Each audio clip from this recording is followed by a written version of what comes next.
ఇస్రో దూకుడు 2035 నాటికి భారత్ కు సొంతంగా అంతరిక్ష కేంద్రం.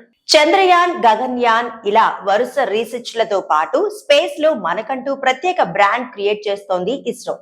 భారత్ ఫ్లవర్ నహి, వైల్డ్ ఫైర్ హై, ఎక్కడైనా ఎందాకైనా రెడీ. నేటి భారత్ కు పోటీనే లేదంటోంది నయా ఇండియా. పరిగెడుతున్నాం, అభివృద్ధి చెందిన దేశంగా మారబోతున్నాం.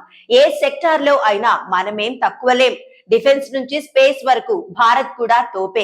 ఒక్కో రంగంలో పటిష్టమవుతూ వస్తున్న నయా భారత్ స్పేస్ రీసెర్చ్ లో పెద్ద పెద్ద మైల్ స్టోన్స్ ను దాటుతోంది. వరుస పరిశోధనలతో తగ్గేదేలే అంటోంది ఇస్రో. రేపటి కోసం సరికొత్త ప్రయోగాలు చేస్తోంది.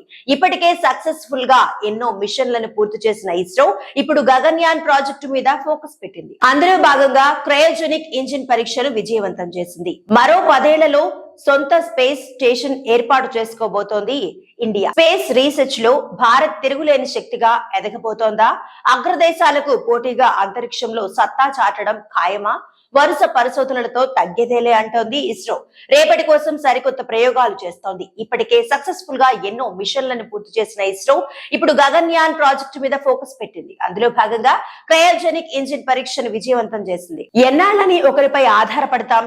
డిపెండ్ అవ్వడం కంటే ఇండిపెండెంట్ గా ఎదగడమే సో బెటర్. మన దగ్గరే అన్ని ఉంటే పక్కోడి హెల్ప్ అవసరం లేదు కదా.